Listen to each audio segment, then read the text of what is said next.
The umbrella. The rain fell in sheets across downtown Portland, transforming the afternoon into a blur of gray. Ethan Mercer watched from the shelter of a cafe awning, briefcase clutched tightly as if it might protect him from more than just the weather. At 40, his face carried the sharp angles of success and the subtle shadows of loss that money couldn't erase. 3 years had passed since his brother's death, and Ethan had buried himself in his architectural firm, designing buildings with perfect precision, while his own life remained hollow. Today's client meeting had ended early, another corporate tower approved, another 8-figure commission secured. He should have felt something. Satisfaction, pride, anything. "Excuse me," a soft voice murmured as someone stepped beside him. "Quite the downpour." Ethan nodded without looking. Downtown was filled with people seeking momentary connections he had no interest in offering. But when he glanced sideways, what he saw made him pause. A woman in her early 30s with rain-speckled glasses stood holding a worn messenger bag covered in paint splatters. What caught his attention wasn't her appearance, but what she was doing. Despite the limited protection of the awning, she was unfolding a compact umbrella. "You'll get soaked before you reach the corner," Ethan remarked, surprising himself by speaking. She smiled, tucking a strand of dark hair behind her ear. "It's not for me." Before he could respond, she stepped into the rain and approached an elderly man huddled against a building across the street. The man wore tattered clothes, his possessions in a shopping cart covered inadequately with plastic bags. Ethan watched as she crouched beside him, spoke briefly, then pressed the umbrella into his weathered hands, arranging it to shield him properly. The entire exchange took less than a minute. When she straightened, she was already drenched, but her expression held a serenity that struck Ethan like a physical force. She didn't look back as she hurried toward the bus stop, apparently unconcerned about her soaking clothes or the expensive-looking camera bag she shielded with her body. Something inside Ethan shifted, a creaking door in a forgotten room of his consciousness. Before he could analyze the impulse, he found himself stepping into the rain, his Italian leather shoes splashing through puddles as he followed her. "Wait!" he called when she reached the bus shelter. She turned, raindrops clinging to her eyelashes. Up close, he could see flecks of blue paint on her fingers and the simple silver pendant around her neck. "Your umbrella!"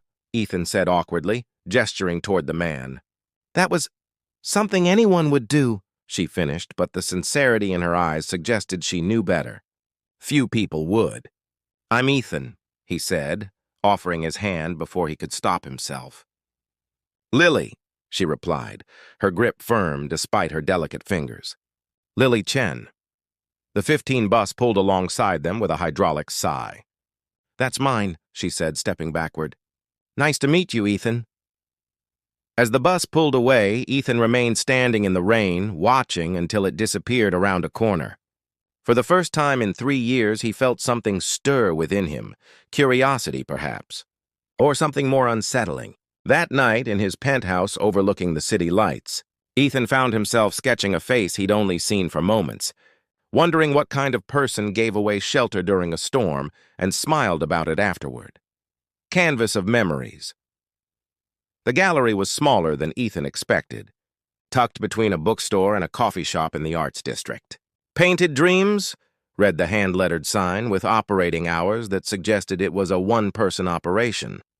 He hesitated outside, suddenly uncertain about his impulsive decision to find her. 3 days of internet searches had led him here. Lily Chen, 32, graduate of Portland Art Institute, specialized in urban landscapes with emotional impressionism. The articles described her work as capturing fleeting moments of human connection in an increasingly disconnected world. Ethan entered, the soft chime of a bell announcing his presence. The space was intimate but thoughtfully arranged, each painting illuminated to create its own atmosphere. And there she was, helping an elderly couple with a small watercolor, her hair pulled back in a loose knot, dressed in paint-splattered jeans and a chambray shirt.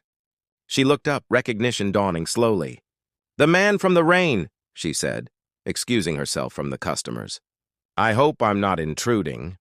Ethan said, suddenly aware of his tailored suit and the distance it created.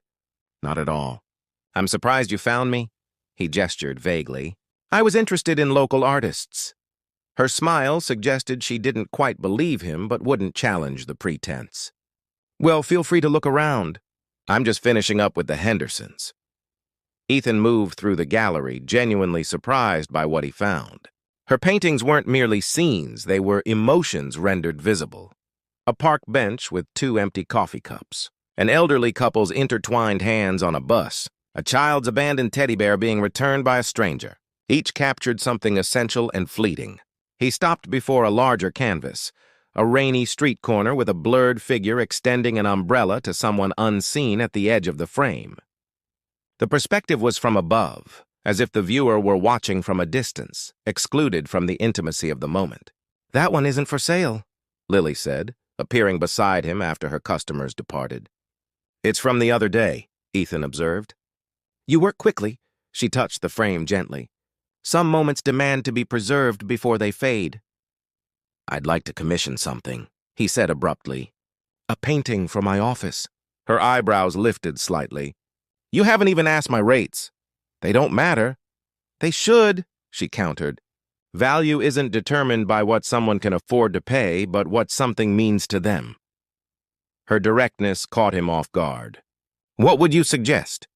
Coffee, she said, nodding toward the shop next door. Tell me what you're really looking for, and I'll tell you if I can paint it. Over lattes, Ethan found himself speaking more than he had in months. He described his architectural firm without mentioning its size or success, his preference for spaces that told stories, his brother's death 3 years ago, a detail he hadn't planned to share. I'm sorry about your brother, she said, her hand briefly touching his. Is that what you want me to paint? A memory? No, Ethan replied, surprised by his own certainty. Something new, something hopeful. As they parted ways with plans to meet again, Ethan realized he'd never felt more transparent or more seen than in those moments with a woman who gave umbrellas to strangers and painted the invisible threads between people. Broken bridges. For 6 weeks, Ethan's life developed a rhythm he hadn't experienced since before James died. Architectural meetings and client calls still filled his days, but now they were bookended by visits to Lily's gallery or coffee shop conversations that stretched into dinner. He found himself sharing stories about his childhood, his passion for design, even his fears, all while carefully omitting details about the scale of his success. Lily shared her world too, her parents' immigration from Taiwan, her struggle to make art financially sustainable, her tiny apartment above the gallery where rent consumed most of her income. She spoke without self-pity or resentment, the same quiet dignity she'd shown that rainy afternoon. The commissioned painting progressed, though Lily wouldn't let him see it until completion. Art needs privacy to become what it's meant to be, she explained, dabbing paint onto her cheek unconsciously. The deception was unintentional at first. Ethan simply enjoyed being treated as a person rather than a portfolio. But as weeks passed and their casual touches lingered longer, as their conversations delved deeper, the omission grew heavier. It was a Tuesday evening when everything unraveled. They'd walked along the waterfront after dinner at a modest Vietnamese restaurant Lily loved. Rain threatened again, and they ducked into the lobby of a nearby building, Ethan's latest project. A 32-story luxury condominium. It's beautiful, Lily said, admiring the soaring atrium with its living green wall and suspended sculpture. Whoever designed this understands how people move through space. Thank you, he replied automatically. She turned slowly. You designed this? Yes. No point in denying what was already revealed. This is a multi-million-dollar project, she said quietly. Who are you really, Ethan? The security guard approached with recognition. Good evening, Mr. Mercer. Shall I let you into the penthouse model? The silence between them expanded like a chasm. Mercer Architectural Group, Lily said, connecting pieces. You're that Ethan Mercer. Lily, you own half the skyline, she continued, stepping back. Why did you lie? I didn't lie. I just didn't You let me believe you were just another architect. You watched me worry about gallery rent while you—" She gestured at the opulent space around them. What was this? Some kind of social experiment? Slumming with the struggling artist? No, Ethan insisted, reaching for her hand, which she pulled away. It wasn't like that. Then what was it like? Because from where I'm standing, you've been playing some kind of game. I wanted you to see me, not my bank account, he said, voice breaking slightly. The day we met, you were the first person in years who made me feel something real. Lily's expression softened momentarily before hardening again. How can anything be real when it's built on a foundation of half-truths? I shared everything with you, my struggles, my dreams, my life, while you calculated exactly what to reveal. She turned toward the door. Your painting is finished. You can pick it up tomorrow. I'll have someone at the gallery to meet you. Lily, please. But she was already gone, disappearing into the misty evening, leaving Ethan standing in the gleaming lobby of a building that suddenly felt as empty as every space had before he met her, the hidden garden. 3 weeks of silence stretched between them like an impassable chasm. The painting sat in Ethan's office, covered with a cloth he couldn't bring himself to remove. According to his assistant, a young man, Lily's assistant, presumably, had delivered it with a simple invoice and nothing more. Ethan buried himself in work, approving designs and attending meetings with mechanical precision. But each evening he found himself sketching ideas that had nothing to do with corporate towers or luxury condos, designs for something personal, intimate healing. On the 23rd day of silence, he made a decision. Working through the night, he finalized plans and made calls that his contractors found unusual, perhaps even concerning. But Ethan Mercer's name carried enough weight that questions remained unasked. Send these to Ms. Chen, he instructed his assistant, handing over a sealed envelope. Make sure it reaches her personally. Inside the gallery, Lily was helping a customer when the courier arrived. The past weeks had been productive but hollow. She'd created more paintings than usual, channeling her confusion and hurt into her work. The umbrella painting had been moved to the back room, too personal to display, too meaningful to abandon.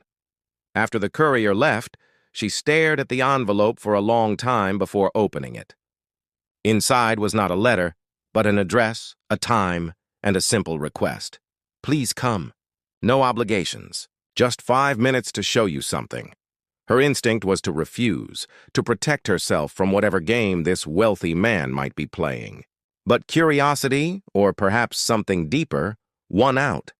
The address led her to a vacant lot in an older industrial district undergoing revitalization. Once home to a manufacturing plant, the space had been empty for years, surrounded by chain-link fence and forgotten. But today the fence was adorned with climbing roses, and a temporary wooden walkway led to what appeared to be a structure covered in canvas. Ethan stood beside it, hands in his pockets, looking simultaneously powerful and vulnerable in jeans and a simple button-down shirt, more casual than she'd ever seen him. Thank you for coming, he said. Maintaining distance. 5 minutes, she reminded him. He nodded, gesturing toward the canvas-covered structure. This is what I've been working on. It's not finished, but I wanted you to see it before I lost my nerve. With a tug on a rope, the canvas fell away, revealing a small glass structure, a modernist greenhouse or conservatory, its geometric panels catching the late afternoon sunlight. Inside, visible through the transparent walls, was an explosion of color, flowers, plants, small trees. I don't understand, Lily said, stepping closer despite herself. It's a community garden pavilion, Ethan explained, unlocking the glass door. The land was contaminated from its industrial past, so everything is planted in raised beds with imported soil. The structure ensures year-round growing. Inside, the space was alive with possibility. Herbs, vegetables, and flowers arranged in concentric circles around a small central fountain. Benches nestled between planting beds. The air was humid and sweet with growth. It's beautiful, Lily admitted. But why show me? Because it's yours, he said simply. Or rather, it belongs to the community arts program that you mentioned wanted to start for children who can't afford art classes. The entire block has been donated. There's studio space being renovated in the building next door. She turned slowly, taking in the implications. You did this because of what I said about art therapy for at-risk kids? I did this because you made me see the world differently, Ethan said quietly. The day we met, you gave away your protection to someone who needed it more. I've spent my career building monuments to wealth and power. This is the first thing I've designed in years that might actually matter. He handed her a leather portfolio. The deed, the plans, everything. No strings attached. My name isn't on anything. Whether you ever speak to me again or not, this place will exist. Lily opened the portfolio with trembling fingers, scanning legal documents she barely understood. Why? I finally looked at your painting yesterday, Ethan said, his voice breaking slightly. What you saw in me, what you painted, was someone I haven't been in a very long time. Someone I want to become again. As the setting sun filtered through the glass panels, casting prism-like colors across the space, Lily realized the garden's design mirrored elements from her own paintings. The curves, the perspectives, the interplay of light and shadow. He had been paying attention all along, seeing her even as she saw him. 5 minutes are up, she said softly. But I think I might need a bit longer to understand all this.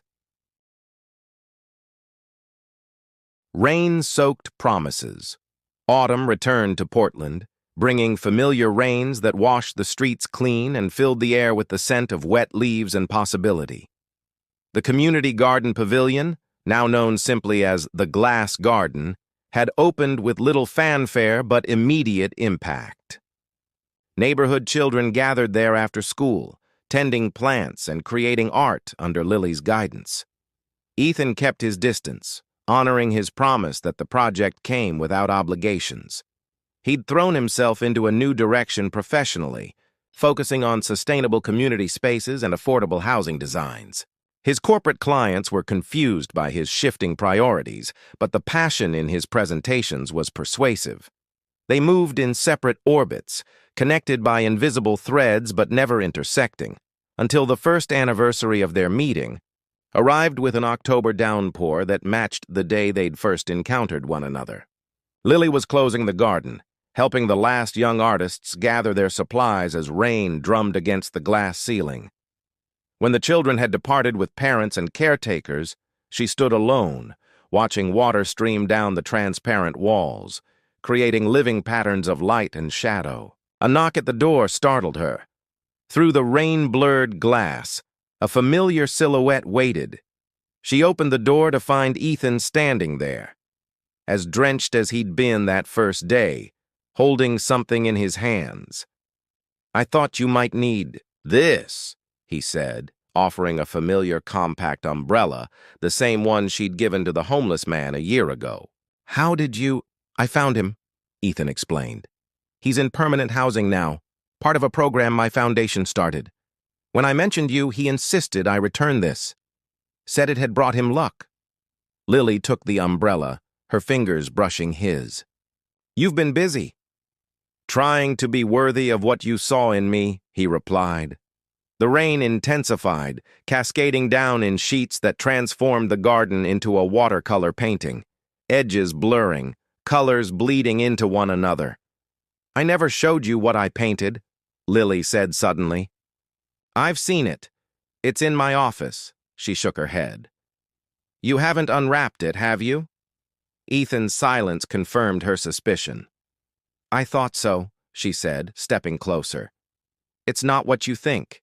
It's not a building or a landscape or even that day in the rain.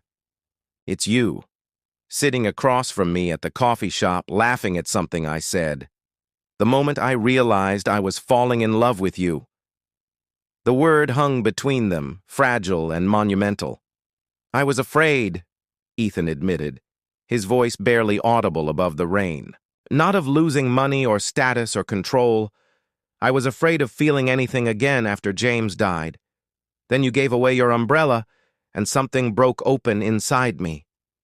Lily reached for his hand. I was angry about the things you didn't tell me, but I've had a year to think about the things you did share. The real things that mattered.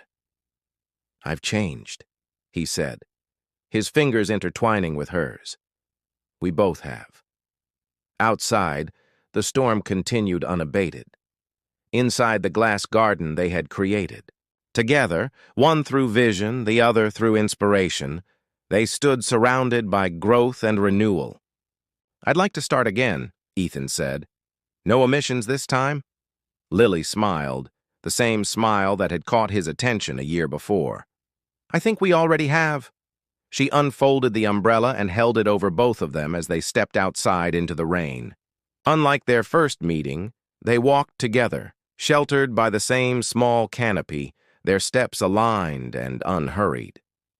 "You know," Lily said as they reached the street corner where fate had first connected them, "some people spend their whole lives building walls and calling them achievements, and some people give away umbrellas during storms," Ethan replied, drawing her closer. As they stood together in the rain-washed evening, two silhouettes merging into one beneath a small circle of shelter, they knew that the greatest architecture isn't found in skylines or structures, but in the careful, patient building of bridges between hearts once closed, now opened by simple acts of kindness.